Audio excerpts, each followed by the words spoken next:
नमस्कार, मनी गुरु देख रहे हैं आप और आपके साथ मैं हूं स्मिता रशाल। एमफी के आंकड़ों में इस बार सबसे इंटरेस्टिंग रहा इक्विटी फंड, जिसमें नेट 5,000 करोड़ से ज्यादा का नया पैसा आया है। यानी अक्टूबर के मुकाबले इस बार इक्विटी फंड में 21% निवेश बढ़ा है और ये एमएफ इंडस्ट्री के ग्रोथ में काफी मददगार भी रहा, जिसकी वजह से एमएफ इंडस्ट्री एयूएम में भी धमाकेदार बढ़ोतरी हुई। मतलब मार्केट के उतार चढ़ाव के बीच इक्विटी फंड पर निवेशकों का जो भरोसा है वो फिर से लौटा है। ऐसे में अब क्या होनी चाहिए आपके निवेश की स्ट्रैटेजी और अब कहां लगाना है आपको नया पैसा, ये सब जानेंगे हम आज इस शो में। और इस शो में हमारे साथ है रूंगटा सिक्योरिटीज के सीएफपी हर्षवर्धन रूंगटा और साथ ही कंप्लीट सर्कल वेल्थ के सीईओ क्षितिज महाजन। आप दोनों का बहुत स्वागत है हमारे साथ इस शो पर जुड़ने के लिए। तो सबसे पहले तो ये बताइए आप क्षितिज की कैसे लगे एमफी के नंबर्स आपको? नमस्कार स्मिता, नमस्कार Harshvardhan. Always a pleasure to be on this show. I think बहुत प्रॉमिसिंग है। नॉर्मली थोड़ा सा आई थिंक कहीं ना कहीं इफेक्ट आ रहा है कि पिछले 12-14 महीने में ज़्यादा रिटर्न्स नहीं बने हैं क्लाइंट्स के, एंड वो फटीग दिख रहा था अक्टूबर के नंबर्स में। Seems like things are looking up, but I think it's too early to celebrate. My only request here is that पैसा बहुत है कैपिटल मार्केट्स के लिए, बहुत रिटेल के इन्वेस्टर्स भी रुझान दिखा रहे हैं और ओवरऑल नंबर्स बहुत प्रॉमिसिंग लग रहे हैं। आप देखिए ना, आज 80.8 लाख करोड़ का टोटल एयूएम हो गया है, ऑलमोस्ट 1 लाख करोड़ का इजाफा हुआ पिछली बार के एयूएम से। इक्विटी में नेट फ्लोज आपके जो हैं वो बहुत प्रॉमिसिंग है, 34,000 करोड़ के आसपास है। और सिप जो है, सिप का हल्का सा क्लोज टू अबाउट 84 करोड़ का फ्लो जो है नेट कम है, but overall flows are in same line. Moreover fix income में थोड़ा हमने देखा है नेगेटिव फ्लोज हुए हैं, जो पॉजिटिव थे 1.5 लाख के आसपास के, तो वहां पे नेगेटिव फ्लोज है। पर उसका ऑब्वियस रीजन है दैट काफी पैसा कैपिटल मार्केट में इक्विटी में एसटीपी रूट के थ्रू या कई आईपीओ रूट के थ्रू मूव हुआ है, इसलिए पैसा वहां से निकला है। तो ओवरऑल बहुत पॉजिटिव है ये जो नंबर्स की जो इंडिकेशन है। But at the same time I must say that यहाँ पर वेट एंड वॉच करना चाहिए how things will shape up. But एक चीज तो है, the retail has as a category has a right, and I must give kudos to retail only. जिस तरह से एफआईएस की सेलिंग आई है, रिटेल के पार्टिसिपेशन के कारण और सिप के कारण ही हम काफी हद तक इस फॉल को बचा पाए हैं। बिल्कुल। और हर्षवर्धन, अभी थोड़े दिन पहले ही तो हम 75 लाख करोड़ थे और तब तो ऐसे बातों बातों में बस ये कह दिया करते थे कि 80 लाख करोड़ भी हो जाएंगे, और अब तो 80 लाख करोड़ से भी काफी ज्यादा हम हो चुके हैं एमएफ इंडस्ट्री का पूरा जो एयूएम है। ऐसे में आज आपको सबसे इंटरेस्टिंग क्या लगा और एसआईपी के आंकड़े क्या बताते हैं? तो वेल स्मिता, आई मीन बहुत सिंपल सी बात है। क्षितिज ने बहुत अच्छी तरह एक्सप्लेन किया कि अभी जो इनफ्लोज हैं वो रिटेल इन्वेस्टर्स की तरफ से ज्यादा है। सो एफपीआईज तो बेच रहे हैं, और फिर भी अगर हम देखते हैं कि नेट इनफ्लोज पॉजिटिव है, तो रिटेल ने बहुत मेच्योरली इस पूरी मार्केट को हैंडल किया है। उदाहरण के रूप में ये भी बताता हूं मैं कि पिछले 1 साल में लगभग अगर हम देखेंगे तो रिटेल इन्वेस्टर या इक्विटी मार्केट ने कोई ज्यादा अच्छा रिटर्न नहीं दिया है। फिर भी अगर हम ये नंबर्स देख रहे हैं कि एसआईपी बढ़ रही है, मान लीजिए 29,000 करोड़ हमारी एसआईपी है, पिछले 3 महीनों से 29,000 करोड़ से ऊपर है। अभी हम 29,500 करोड़ तक हम नवंबर के फिगर्स हैं। तो आई थिंक रिटेल इन्वेस्टर ने थोड़ी मेच्योरिटी दिखाई है। अगर यही सिनेरियो मान लीजिए 10 साल पहले हुआ होता, तो मार्केट जब अगर नेगेटिव रिटर्न दे रहा है या फ्लैट रिटर्न दे रहे हैं, तो रिटेल इन्वेस्टर्स परेशान हो जाते थे। उनके थॉट क्या आता था, इससे अच्छा तो मैं बैंक फिक्स डिपॉजिट में पैसे लगा देता, तो मुझे 6 से 7% तो कम से कम मिल जाता। मार्केट्स में हमने पैसे लगाए हैं, पिछले 2 साल के रिटर्न्स भी अगर नेगेटिव या फ्लैट दिखा रहे हैं, तो इन्वेस्टर्स वो पेशेंस दिखा रहे हैं और वो फेथ रख रहे हैं इकोनॉमी में कि अगर हम लगातार इन्वेस्ट करते रहे इररिस्पेक्टिव ऑफ मार्केट साइकिल्स, तो हमें लॉन्ग टर्म में वेल्थ क्रिएट होगी। तो आई थिंक ये एक बहुत बड़ा टेक अवे है नवंबर के नंबर्स से। हमारी म्यूचुअल फंड इंडस्ट्री में, एसेट मैनेजमेंट इंडस्ट्री में इन्फ्लोज आ रहे हैं, नेट पॉजिटिव हैं। हम एसआईपीज के नंबर्स जो हैं वो 29,000 करोड़ के ऊपर 3 महीने से हैं। दूसरी बात कि अगर हम देख रहे हैं कि रिटेल इन्वेस्टर इसी तरह हर मार्केट साइकिल में अपना इन्वेस्टमेंट करते रहेंगे, तो लंबी अवधि में ये फाइनेंशियल डिसिप्लिन और हैबिट जो है वो उनके लिए वेल्थ क्रिएट करके देगा। जी बिल्कुल। और बॉक्स ऑफिस कलेक्शन अगर हम एमपी को कहें म्यूचुअल फंड इंडस्ट्री का, तो आज जब ये आया तो इसका हीरो बना आज इक्विटीज। और इक्विटीज को देखकर ऐसा लगा कि बाहर एक बार फिर से लौटी है क्षितिज इक्विटी में। लोगों का भरोसा वापस से वॉलेटाइल मार्केट होने के बावजूद भी लौटा है इक्विटी में। स्मिता, बिल्कुल। आई थिंक जब आप जल्दी इस नंबर को 100 लाख करोड़ पे देखेंगे तो तब भी जो सरवाला होगा वो इक्विटी ही होगा, अगर आप मेरी बात मानिए तो। बिकॉज देखिए अभी and हर्ष ने बहुत अच्छे से बताया कि दैट 1.5 साल से लोगों का अभी मतलब फ्लैट रिटर्न और नो रिटर्न है। But at the same time SIP ने क्या किया है, अगर आप देखिए, जब आपकी मार्केट गिरी तो आपको बेटर नंबर ऑफ यूनिट्स दे दिए, और जब बढ़ी तो उसको एवरेज आउट करके आपको वैल्यू ज्यादा दे दी। तो आई थिंक सिप ने बहुत हद तक इस मार्केट में, जो सिप जिस मार्केट के लिए होता है ये वही मार्केट है जब वॉलेटिलिटी बहुत ज्यादा होती है, संभाला है। एंड और अभी तो शुरुआत भी नहीं हुई है। मतलब आप समझिए 5.5 करोड़ लोग म्यूचुअल फंड में इन्वेस्ट करते हैं। ऑलमोस्ट 13 करोड़ यूनिक इन्वेस्टर आपके डीमैट के हैं। और एक इंटरेस्टिंग एस्पेक्ट आपको बताता हूँ, कोई 1.6 लाख करोड़ के आसपास के आईपीओ आए हैं since the time we have started. ये हमने अगर आप पिछले 6 महीने की बात करते हैं, जुलाई से अगर बात करते हैं, तो उसमें से लगभग अगर आप देखें 37-38,000 करोड़ ही आपके एफआईज ने इन्वेस्ट किए, बाकी डोमेस्टिक इंस्टीट्यूशन और रिटेल ने इन्वेस्ट किए। तो अभी आपको इक्विटी में जो नंबर दिख रहा है, म्यूचुअल फंड में दिख रहा है, अगर आप अदरवाइज देखेंगे जो कैपिटल मार्केट में नहीं दिख रहा, पर आईपीओ के जरिए बहुत पैसा मूव होता है मार्केट्स में, जो नया पैसा आता है। तो आई थिंक जब ये रुझान बढ़ेगा, आपके number of folios, new accounts और बढ़ेंगे। 100 लाख करोड़ कोई ज्यादा दूर नहीं है, and very soon will see this. I think numbers बहुत प्रॉमिसिंग है। जैसे मैंने बताया, इक्विटी में नेट पॉजिटिव है आपका उस मार्केट में जहाँ पे फ्लैट रिटर्न है। सिर्फ में भी हार्डली 84 करोड़ का ही नीचे डाउन साइड है। ऐसा नहीं कि बहुत ज्यादा कम हुआ है नंबर, जो मुझे लग रहा है 2-3 महीने में बहुत अपटिक पे आएगा ही आएगा। And very soon will have मतलब 1 लाख करोड़ का सिप बुक भी आप देखेंगे होता हुआ इंडिया में। So I am very positive about India as a market. Exactly मुझे तो लगता है कि कहीं 2026 के मिड में ही हम इस पर शो ना कर रहे हो कि जो एसआईपी का एयूएम है वो 100 लाख करोड़ हो चुका है और इस पर हम बातचीत कर रहे होंगे। लेकिन अब थोड़ा सा बात डेट पर और हाइब्रिड पर भी कर लेते हैं हर्षवर्धन, क्योंकि डेट में तो वैसे भी पैसा हम देखते हैं कि थोड़े टाइम के लिए निवेशक रखते हैं, उसके बाद फिर उससे पैसा निकाल लेते हैं, इसलिए इसमें आउटफ्लो इनफ्लो बना रहता है। लेकिन हाइब्रिड इस बार इसमें से भी थोड़ा हम देख रहे हैं कि पैसे निकले हैं। मतलब यूर राइट, क्योंकि देखिए अभी एक पॉइंट बहुत इंपॉर्टेंट है वो समझना कि पैसा एक पॉकेट से निकल के दूसरी पॉकेट में जा रहा है। किस उदाहरण से बता रहा हूं मैं ये, इतने जो आईपीओ फ्लो आ रहा है, जो सप्लाई आ रहा है इक्विटी का, विच मीन्स कि आज की तारीख में जितनी लिस्टेड कंपनीज है उनमें तो इन्वेस्टेड है ऑलरेडी, प्लस एक न्यू सप्लाई आ रही है, इतने आईपीओ आ रहे हैं।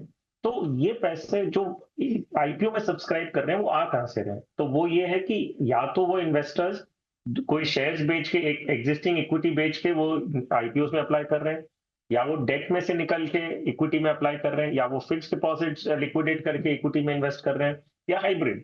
सो बेसिकली फ्रेश पैसा जो मार्केट में आ रहा है, आईपीओ जो पैसे कलेक्ट कर रहे हैं, उसमें बहुत हद तक पुराने पैसे भी रोटेट होते हैं। तो आई थिंक इसे बहुत सीरियसली नहीं देखना चाहिए कि एक पर्टिकुलर सेगमेंट में से आउटफ्लो है या लोगों का इंटरेस्ट उस सेगमेंट में नहीं है, ऐसा नहीं देखना चाहिए। ओवरऑल अगर हम देखें तो बहुत ज्यादा पैसा इक्विटी मार्केट्स में आया है। Now it could be in the form of थोड़ा रिडेम्पशन होके आईपीओ में अप्लाई हुआ है, या कहीं और से आया होगा। प्राइमा फेसी ये समझने की कोशिश करनी चाहिए कि एक मार्केट ने पिछले 1 साल में बहुत फ्लैटिश काइंड ऑफ रिटर्न दिया, निवेशक को नाराज किया है, फिर भी हम देख रहे हैं कि भरोसा बना हुआ है। आई थिंक वो एक बहुत स्ट्रॉन्ग ट्रेंड है जो हमें समझना चाहिए, और इसमें रिटेल इन्वेस्टर्स की हमें थोड़ी मेच्योरिटी को सराहना चाहिए। दूसरी बात ये देखना है कि एसेट एलोकेशन स्टैंड पॉइंट से क्या इन्वेस्टर एक सही डिसीजन ले रहा है कि नहीं। तो यहाँ पे एक कॉशन पॉइंट है। मैंने कहा कि हुआ क्या कि आईपीओ ने इतना सारा पैसा रेस किया है, तो ये पैसा आया कहां से है? तो हो सकता है हाइब्रिड फंड से रिडेम्पशन हुआ हो सकता है फिक्स डिपॉजिट से रिडेम्पशन हुआ हो सकता है डेट में भी रिडेम्पशन हुआ हो।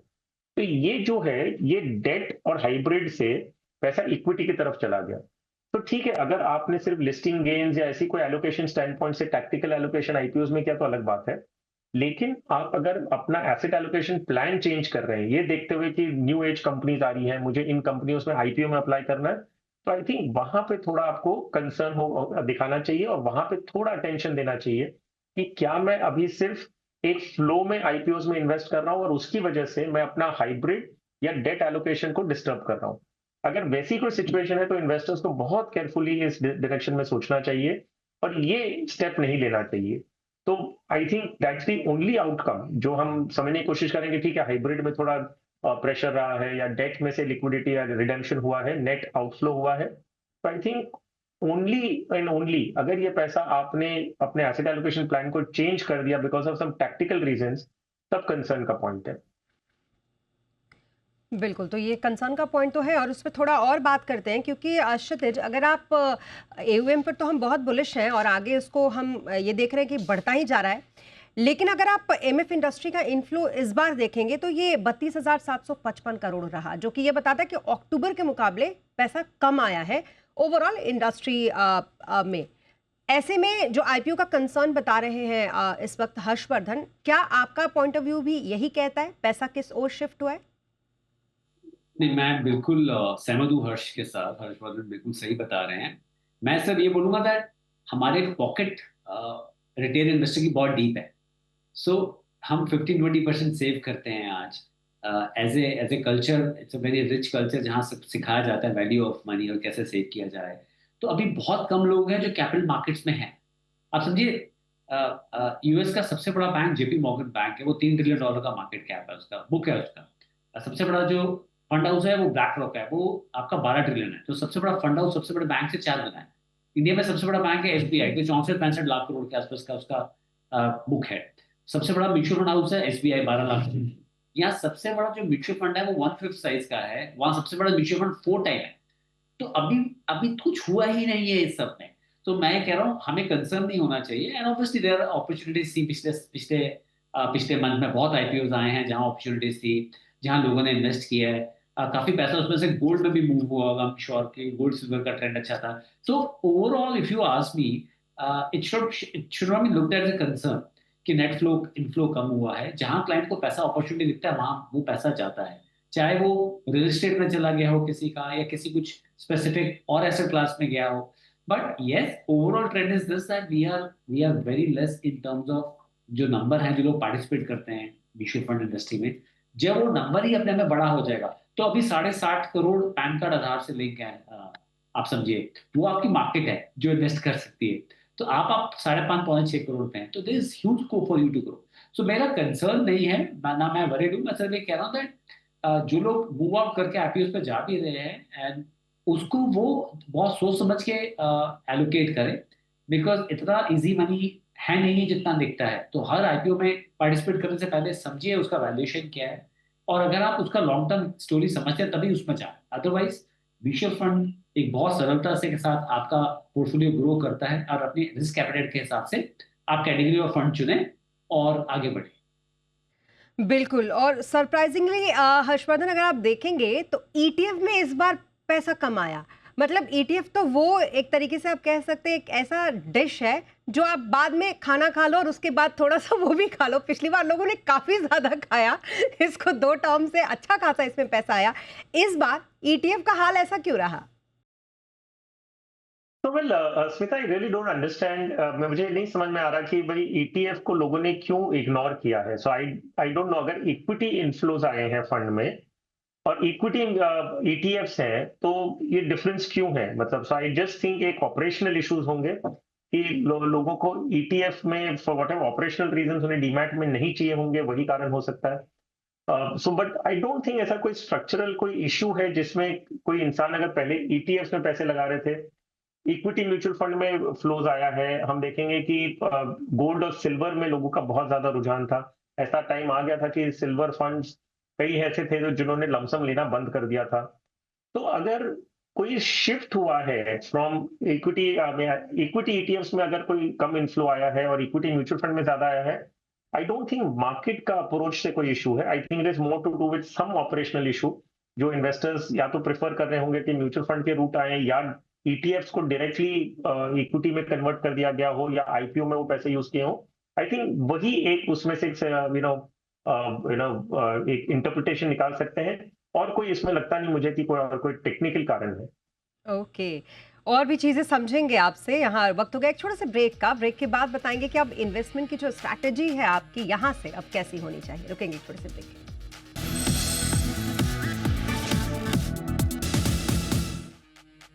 शॉर्ट ब्रेक के बाद एक बार फिर आपका स्वागत है। एमपीज के नंबर के बाद निवेश का ट्रेंड, इस पर कर रहे हैं हम बात। हमारे साथ बात करने के लिए हर्षवर्धन रूंगटा और क्षितिज महाजन इस वक्त मौजूद हैं। क्षितिज, अब बताएं, अगर किसी को नया पैसा भी इन्वेस्ट करना हो तो फिर वो कहाँ इन्वेस्ट करें? बेटा, सबसे पहले आप अपना रिस्क एपेटाइट आंकिए और अपना गोल प्लान कीजिए। तो मार्केट नीचे है या ट्रेंड अच्छा है, ये एक अच्छी न्यूज़ है, पर इसके बेसिस पे हम अपना इन्वेस्टमेंट नहीं कर सकेंगे। हम अपना रिस्क एपेटाइट आंकेंगे, अपना अपना गोल प्लान करेंगे, हमें कब तक कितना निवेश करना है। मान लीजिए जब आप गोल आपका कोई 5 साल का है, 7 साल का है, उस हिसाब से आप कैटेगरी ऑफ फंड चूज करें। स्मॉल मिड कैप में बहुत पिटाई हुई है, वैल्यूएशन वाइज भी।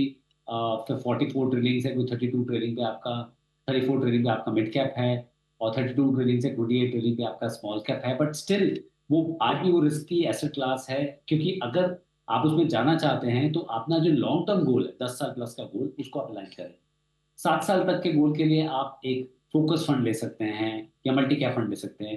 5 से 7 साल के बीच में आप फ्लेक्सी कैप फंड ले सकते हैं। 5 से नीचे 3 साल के 5 साल के बीच में आप एक बैफ या मल्टी या हाइब्रिड इक्विटी फंड ले सकते हैं। 3 साल से नीचे आप कॉर्पोरेट बॉन्ड फंड या आज की डेट में गिल्ड फंड ले सकते हैं, क्योंकि रेट कट का अब तक बेनिफिट ट्रांसफर नहीं हुआ है।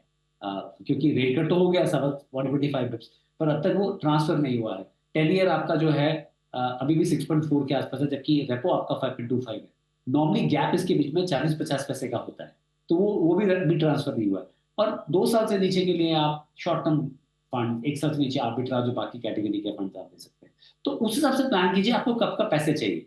पर अगर आप इक्विटी, आप यंग हैं, आप इक्विटी में 80% 90% डालना चाहते हैं, तो डिफरेंट बास्केट्स आप क्रिएट करें और एक मल्टी कैप, एक फ्लेक्सी कैप, एक फोकस फंड, लार्ज और मिड कैप और मिड और स्मॉल में से एक फंड लेके अपना पोर्टफोलियो कवर करें। लमसम पैसा आज की डेट में 6 से 8 हफ्ते की एसटीपी, और अदरवाइज उन्हीं फंड में अगर आप शिफ्ट करें तो उससे बेटर कुछ नहीं हो सकता। बिल्कुल, एक बहुत अच्छी स्ट्रैटेजी आपको क्षितिज महाजन ने बताई। और अब हर्षवर्धन, आपके हिसाब से निवेश की अभी के लिए सबसे सुपर हिट स्ट्रैटेजी क्या रहेगी? वेल स्मिता, निवेश के हिसाब से सबसे अच्छी स्ट्रैटेजी वो होती है जो आपकी रिस्क प्रोफाइल को सूट करे। मैं किस कारण से बता रहा हूं, हम नॉर्मली इन्वेस्टर बिहेवियर जो देखते हैं उसके बारे में बताता हूं।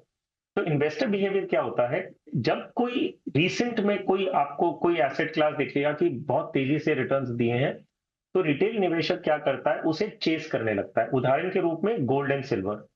अगर हम देखें, हम asset allocation point of view से करीबन 10-15 साल से कहते आ रहे हैं कि गोल्ड एंड सिल्वर आपके पोर्टफोलियो का हिस्सा बनना चाहिए। करीबन 10 से 15% आपके पोर्टफोलियो का हिस्सा होना चाहिए। अगर हम 15 साल बाद भी अगर ये बात करेंगे, तो स्ट्रैटेजी पॉइंट ऑफ व्यू से वही रहेगा कि आपके पोर्टफोलियो में गोल्ड एंड सिल्वर का एक हिस्सा होना चाहिए। किसी के पोर्टफोलियो में 10% होगा, किसी में 15, किसी में 20%, ये अलग बात है। लेकिन अब पिछले 1 साल में हुआ क्या है, जब गोल्ड और सिल्वर मान लीजिए 50% बढ़ गया था, उसके बाद हम देखेंगे रिटेल निवेशकों ने क्या किया, अपने एसेट एलोकेशन को ट्वीक करना चालू कर दिया। वो मान लीजिए इक्विटी से कोई पैसे निकाल रहे थे, कोई डेट से पैसे निकाल रहे थे, कोई फिक्स्ड डिपॉजिट तोड़ रहे थे और गोल्ड एंड सिल्वर में इन्वेस्ट कर रहे थे। तो इससे क्या होता है कि जब आप कोई भी रीसेंट पास्ट के एसेट्स को चेस करते हैं कि उसका परफॉर्मेंस बहुत अच्छा है, तो चले हम अभी इन्वेस्ट कर रहे हैं उसके अंदर, तो अब दो प्रॉब्लम, दो इश्यूज होती हैं आपके साथ। पहली तो है कि जब वो एसेट ऑलरेडी चल चुका है, उसका परफॉर्मेंस मान लीजिए 50% बढ़ चुका है, हो सकता है इससे आगे भी जाएगा, लेकिन आप अपना करंट एसेट एलोकेशन को निग्लेक्ट कर रहे हैं, वहां से पैसे निकाल के आप एक रिटर्न्स को चेस करते हुए आप एक दूसरी एसेट क्लास में पैसे डाल रहे हैं। अगर वो एसेट का पीक हुआ, मान लीजिए आपने गोल्ड एंड सिल्वर में डाला और ये अपने पीक पे है मान लीजिए, तो आप पीक में एंटर कर रहे हैं, तो आप, एक तो गलती ये हो गई कि आप पीक में एंटर कर रहे हैं, दूसरी बात ये है कि आपने अपना एसेट एलोकेशन चेंज किया। ये long term strategy stand point से ये आपका पर्पस मीट नहीं करेगा।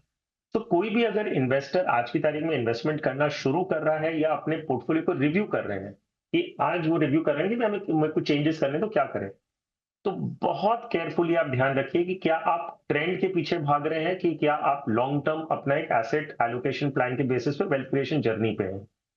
जितना टेम्पटेशन आपको होगा कि आपको अपना ट्वीक करना है, ज्यादा कहीं और एसेट में लगाना है क्योंकि वो पिछले 1 या 2 साल में ज्यादा अच्छा रिटर्न दिया है, हो सके तो उसे अवॉइड करिए। आगे जाते हुए भी आपकी स्ट्रैटेजी चेंज नहीं हो रही है, ठीक है, एलोकेशन आप अगर अपनी रिस्क प्रोफाइल के बेसिस पे चेंज करना चाहते हैं वो कर लीजिए। नाउ गोइंग फर्दर, मैं क्षितिज जो कहे मैं वो रिपीट नहीं करूंगा कि जैसे आपकी टाइम होराइजन है उस हिसाब से आपको डिफरेंट एसेट्स लेने हैं, equity for long term, medium term के लिए हाइब्रिड एंड शॉर्ट टर्म के लिए डेट। अब उसके अंदर जैसे मान लीजिए आपने इक्विटी पोर्टफोलियो डिसाइड किया कि मुझे इक्विटी में एलोकेशन 50% लगाना है फॉर एग्जांपल। अब उसके अंदर आपको बहुत केयरफुली डिसाइड करना है कि लार्ज कैप में कितना होगा, मिड कैप में कितना, स्मॉल कैप में कितना, आप कोई सेक्टर या थीमेटिक फंड अपने पोर्टफोलियो में जोड़ना चाह रहे हैं, आप कोई कॉन्सेप्चुअली आप देखना चाहते हैं कि आपको वैल्यू इन्वेस्टिंग करना है, इंडेक्स में करना है कि फैक्टर बेस्ड फंड्स लेने हैं। ये स्ट्रैटेजी बना के आप इन्वेस्ट करें, और वो स्ट्रैटेजी पास्ट रिटर्न्स के बेसिस पे नहीं होनी चाहिए। वो स्ट्रैटेजी आपकी रिस्क प्रोफाइल के हिसाब से होनी चाहिए, आपके गोल्स के हिसाब से होनी चाहिए, और आपके टाइम होराइजन के हिसाब से होनी चाहिए। करंट सिचुएशन जो मार्केट का है उसमें ज्यादा झुकाव लार्ज कैप की तरफ रखें, ताकि आपको वोलेटिलिटी आपके पोर्टफोलियो में कम होगी। अगर आप रिस्क ले सकते हैं तो मिड कैप में थोड़ा इक्विटी का एलोकेशन बढ़ाएं, और उससे भी ज्यादा रिस्क लेना चाहते हैं और मार्केट को समझते हैं तो स्मॉल कैप की तरफ झुकाव रहेगा। आई थिंक ये ब्रॉड स्ट्रैटेजी है जिसको ध्यान में रखते हुए आप अपना पोर्टफोलियो बनाएं। बिल्कुल, बहुत अच्छी स्ट्रैटेजी अब आप दोनों ने ही बता दी है, तो जल्दी से हम फंड्स भी ले लेते हैं। क्षितिज, आप बता दें जल्दी से कौन से पसंदीदा फंड्स हैं आपके? I think short term parking के लिए HDFC का शॉर्ट टर्म है, ICICI का है, दोनों अच्छे फंड है। फ्लेक्सी कैप में पराग पारिक, HDFC दोनों अच्छे फंड्स हैं, दोनों में से आप कोई फंड चूज कर सकते हैं। एक अपने लिए आप अपना एक लार्ज मिड कैप में एक्सेस ले सकते हैं, मोतीलाल ले सकते हैं, मेरे ले सकते हैं, तीनों अच्छे फंड्स हैं, तीनों में से कोई फंड चूज कर सकते हैं। एक मल्टी कैप जरूर रखिए आप, बिकॉज मल्टी कैप आपको हेल्प करता है कि अगर आपको स्मॉल और मिड कैप नहीं कर रहे हैं तो फंड मैनेजर आपके बिहाफ पे स्मॉल और मिड कैप डिपेंडिंग ऑन 25% तो मिनिमम रखते हैं, उनकी कन्विक्शन वो ले सकते हैं। लास्ट एक बैक रख लीजिए जो डिपेंडिंग ऑन उनके क्या मॉडल्स हैं उसके हिसाब से इक्विटी की परसेंटेज कम या बढ़ाता रहता है, पर आपको टैक्सेशन इक्विटी का मिल जाता है। तो एक ब्रॉडर एक सेफ्टी नेट के हिसाब से आप एक पोर्टफोलियो कवर आउट कर सकते हैं। बिल्कुल। और हर्षवर्धन, आपके पसंदीदा फंड्स? स्मिता, मैं आपको ना एक पोर्टफोलियो ऐसे बना रहा हूँ जिसमें ज्यादातर लार्ज एंड मिड कैप है, प्लस उसके अंदर आपको डेट और प्रेशियस मेटल्स भी आ जाएगा, और स्मॉल कैप को मल्टी कैप के थ्रू एक्सपोजर मिलेगा, बिकॉज उसमें सबसे कम एलोकेशन फिलहाल आज की तारीख में हमने दिया है। तो ABSL Nifty 50 equal weight index fund, ये हो गया आपका लार्ज कैप में प्योर इंडेक्स फंड जो फैक्टर बेस्ड है।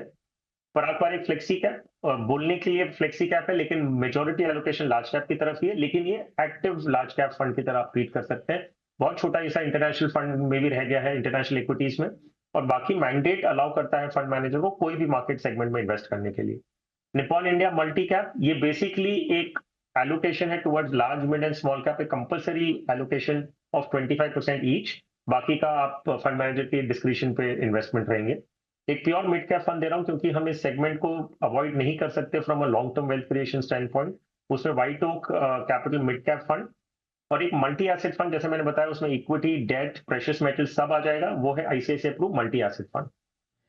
बिल्कुल, तो ये हर्षवर्धन रुंगटा के पसंदीदा फंड्स, और आप दोनों का बहुत शुक्रिया हमारे साथ इस शो पर जुड़ने के लिए और हमारे तमाम सवालों का जवाब देने के लिए। Thank you so much. और इसी के साथ इस बुलेटिन में फिलहाल इतना ही। आप बने रहे जी बिजनेस के साथ। नमस्कार।